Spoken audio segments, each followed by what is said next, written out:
안녕하세요. 주식소녀입니다. 작지만 강한 기업에 투자하라. 오늘 세 번째 시간이죠. 3장 합리적인 주가의 성장주 시작해 볼게요. 가치주인가 성장주인가?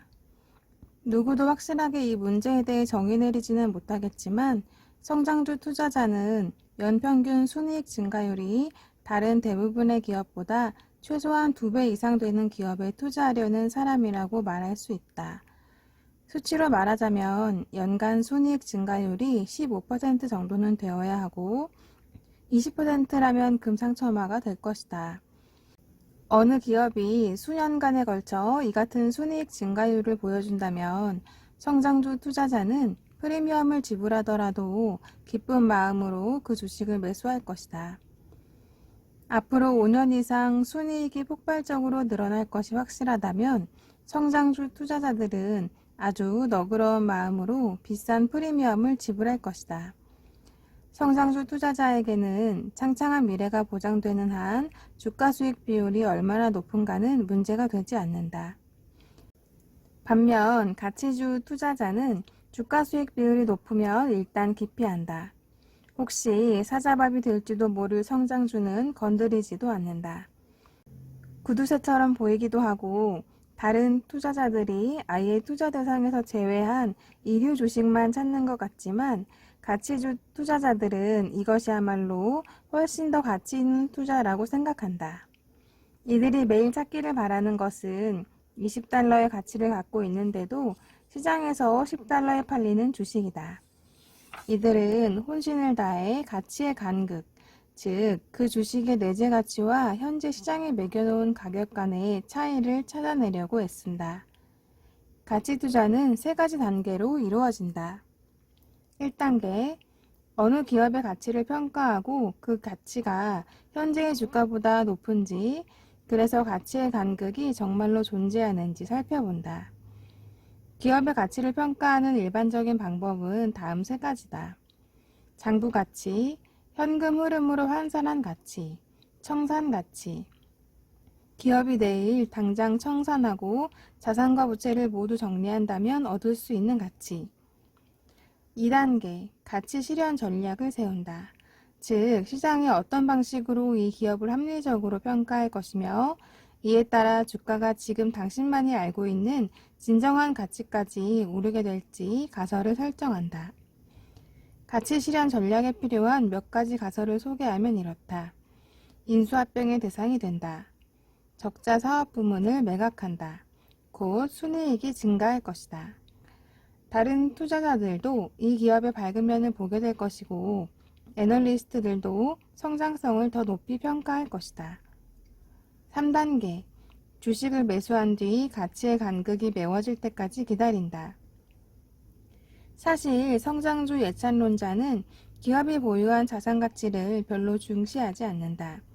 이들에게 중요한 것은 기업의 브랜드와 경영진의 능력, 특허권, 시장에서의 독점적 지위 같은 요소인데 이런 것들은 대차대조표상에 잘 나타나지 않는다. 가치주 투자자는 기본적으로 정적인 분석의 기초에 오늘 현재의 가치에 초점을 맞춘다. 가치주 투자자라면 이렇게 말할 것이다. 우리는 알 수 없는 미래를 보고 돈을 더 지불할 수는 없어. 성장주 투자자라면 이렇게 생각할 것이다. 5년쯤 후에는 이 기업이 얼마나 더 성장해 있을까? 성장주와 가치주의 구분은 늘 자로 잰 것처럼 명확한 것은 아니다. 가령 약세장에서는 주가 수익 비율이 15배 정도라 하더라도 높은 편으로 보이고 강세장에서는 낮게 보일 수 있다. 또한 모든 투자자들이 같은 방식으로 가치를 정의하는 것도 아니다. 가치주 투자자는 오로지 저평가된 주식만 산다고 말할 것이다. 그렇다고 성장주 투자자가 나는 늘 고평가된 주식만 산다고 말하지는 않는다. 성장주 투자자 역시 자신이 투자한 주식이 저평가돼 있다고 주장할 것이다. 다만 다른 투자자들이 그 기업의 엄청난 성장 잠재력을 제대로 평가해주지 않을 뿐이라고 강변한다.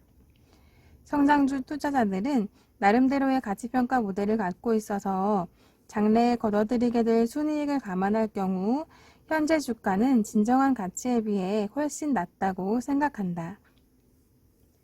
결론을 이야기하자면 성장 그 자체는 그 기업의 가치를 구성하는 한 요소라는 것이다. 순이익이 계속해서 늘어나는 기업은 순이익이 제자리 걸음을 하고 있는 기업에 비해 틀림없이 더 가치가 있다. 성장 그 자체가 가치의 원동력이라고 말할 수도 있다. 물론 성장 속도가 떨어지면 이런 가치도 사라질 수 있다. 주가수익 비율이 낮은 기업 역시 순이익이 더 떨어지면 이런 저평가 요인도 사라진다. 나는 가치주 투자자로도 성장주 투자자로도 불린다. 나는 이렇게 불리는 데 대해 감사한 마음을 갖고 있다. 오로지 가치주 투자만 고집한다거나 반드시 성장주 투자만 고수할 이유는 없다. 나는 현명한 매수자가 되고자 노력한다. 훌륭한 기업, 성장하는 기업을 원하지만 그렇다고 너무 비싼 값을 지불하고 싶지는 않다. 앞서 여러 차례 설명했지만 이런 주식은 작지만 강한 기업들 가운데서 발견할 가능성이 더 높다. 나는 가치가 보장되는 주가로 성장주를 사고자 한다. 나는 투자 대상으로 작지만 강한 기업만을 고집하지만 그것이 성장주든 가치주든 개의치 않는다. 투자 수익을 올릴 수 있다면 매수한다. 소형주 투자는 야구 경기와 비슷한 구석이 있다. 배트를 들고 타석에 들어서면 누구나 말로 홈런을 치기를 바란다. 베이브 루스는 숱하게 삼진아웃을 당했지만 그의 홈런 기록은 전설처럼 남아있다. 당신 역시 이제는 됐다 싶을 정도로 스윙을 많이 하게 되면 그 가운데 공 몇 개가 펜스를 넘어가게 될 것이다. 물론 어느 주식이 펜스를 넘어갈지는 아무도 알지 못한다. 내가 지금까지 샀던 주식은 전부가 나름대로 대단한 이야깃거리를 갖고 있다. 황당할 정도로 놀라는 경우도 가끔씩 있다. 놀라는 이유는 양쪽 방향에서 모두 찾아온다. 철석같이 믿었던 종목이 실망을 안겨주기도 하고 크게 기대하지 않았던 회사였는데 최고의 기업으로 부상하는 경우도 있다. 그러나 단 한 가지 부정할 수 없는 사실은 주식을 계속 보유하고 있지 않으면 당신의 돈은 절대 5배 혹은 10배, 20배로 불어날 수 없다는 점이다. 대부분의 투자자들은 주가가 2배로 오르면 일단 이익을 챙기기 위해 즐거운 마음으로 내다판다. 하지만 기업이 여전히 잘 나가고 있다면 그 주식도 잘 나가도록 그냥 놓아두라. 네, 여기까지 오늘 3장 합리적인 주가의 성장주 살펴봤습니다. 오늘 다룬 3장 합리적인 주가의 성장주 챕터 안에 흥미로운 이론이 나오는데 바로 바퀴벌레 이론인데요. 이 점에 대해서는 제가 영상 뒤편에 짧게 다시 한번 이야기를 해보겠습니다. 그러면 이어지는 영상도 재미있게 봐주시고요. 오늘 함께 공부하신 여러분 모두 수고 많으셨습니다. 그럼 다음 시간에 또 만날 때까지 모두 안녕.